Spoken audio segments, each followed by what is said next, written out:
Matthew chapter 7. Do not judge, so that you will not be judged.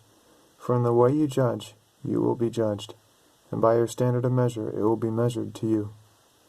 Why do you look at the speck that is in your brother's eye, but do not notice the log that is in your own eye?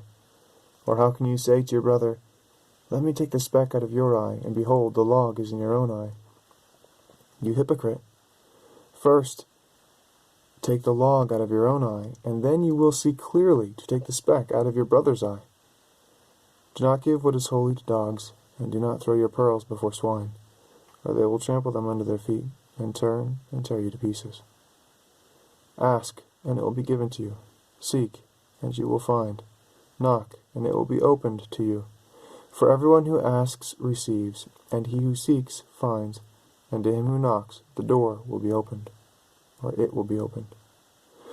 Or what man is among you who, when his son asks for a loaf, will give him a stone? Or, if he asks for a fish, he will not give him a snake, will he? If you then, being evil, know how to give good gifts to your children, how much more will your Father who is in heaven give what is good to those who ask him? In everything, therefore, treat people the same way you want them to treat you, for this is the law and the prophets.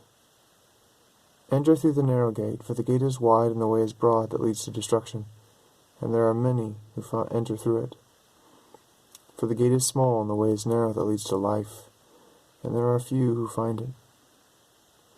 Beware of the false prophets who come to you in sheep's clothing, but inwardly are ravenous wolves. You will know them by their fruits.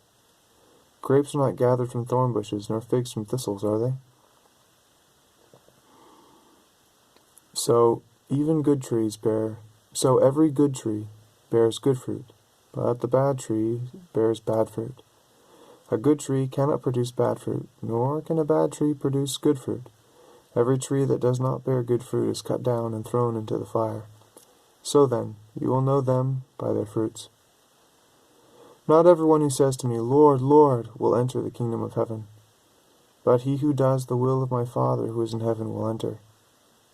Many will say to me on that day, Lord, Lord, did we not prophesy in your name, and in your name cast out demons, and in your name perform many miracles? And then I will declare to them, I never knew you. Depart from me, you who practice lawlessness. Therefore, everyone who hears these words of mine and acts on them may be compared to a wise man who built his house on the rock. And the rain fell, and the floods came, and the winds blew, and slammed against that house, and yet it did not fall, for it had been founded on the rock. Everyone who hears these words of mine and does not act on them will be like a foolish man who built his house on the sand. The rain fell, and the floods came, and the winds blew and slammed against that house, and it fell, and great was its fall. When Jesus had finished these words, the crowds were amazed at his teaching, for he was teaching them as one having authority, and not as their scribes. Matthew chapter 8. When Jesus came down from the mountain, large crowds followed him, and a leper came to him and bowed down before him and said, Lord, if you are willing, you can make me clean. Jesus stretched out his hand and touched him, saying, I am willing, be cleansed. And immediately his leprosy was cleansed. And Jesus said to him, See that you tell no one, but go, show yourself to the priest, and present the offering that Moses commanded as a testimony to them. And when Jesus entered Capernaum, a centurion came to him, imploring him and saying, Lord, my servant is lying paralyzed at home, fearfully tormented. Jesus said to him, I will come and heal him.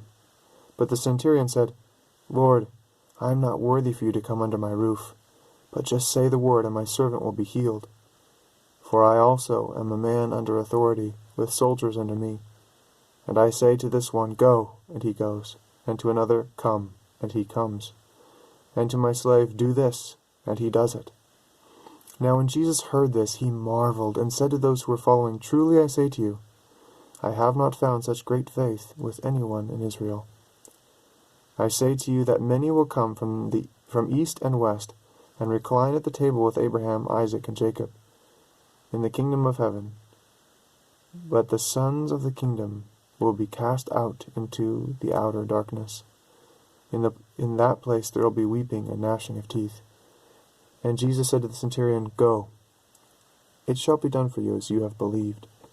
And the servant was healed that very moment. When Jesus came into Peter's home, he saw his mother-in-law lying sick in bed with a fever. He touched her hand, and the fever left her, and she got up and waited on him. When evening came, they brought to him many who were demon-possessed, and he cast out the spirits with a word, and healed all who were ill. This was to fulfill what was spoken through Isaiah the prophet. He himself took our infirmities and carried away our diseases. Now when Jesus saw a crowd around him, he gave orders to depart to the other side of the sea. Then a scribe came and said to him, Teacher, I will follow you wherever you go. And Jesus said to him, The foxes have holes, and the birds of the air have nests, but the Son of Man has nowhere to lay his head. Another of the disciples said to him, Lord, permit me first to go and bury my father. But Jesus said to him,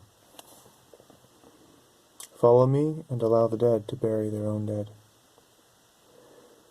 When he got into the boat, his disciples followed him, and behold, there arose a great storm on the sea, so that the boat was being covered with the waves. But Jesus himself was asleep. And they came to him and woke him, saying, Save us, Lord, we are perishing. He said to them, Why are you afraid, you men of little faith? Then he got up and rebuked the wind and the sea, and it became perfectly calm. The men were amazed and said, What kind of man is this, that even the winds and the sea obey him? When he came to the other side, into the country of the Gerasenes, 2 men who were demon-possessed met him as they were coming out of the tombs. They were so extremely violent that no one could pass by that way. So they cried out, saying, What business do we have with each other, Son of God? Have you come here to torment us before the time? Now there was a herd of many swine feeding at a distance from them. The demons began to entreat him, saying, If you are going to cast us out, send us into the herd of swine. And he said to them, Go. And they came out and went into the swine, and the whole herd rushed down the steep bank into the sea and perished in the waters. The herdsmen ran away and went to the city and reported everything, including what had happened to the demoniacs. And behold, the whole city came out to meet Jesus, and when they saw him, they implored him to leave their region.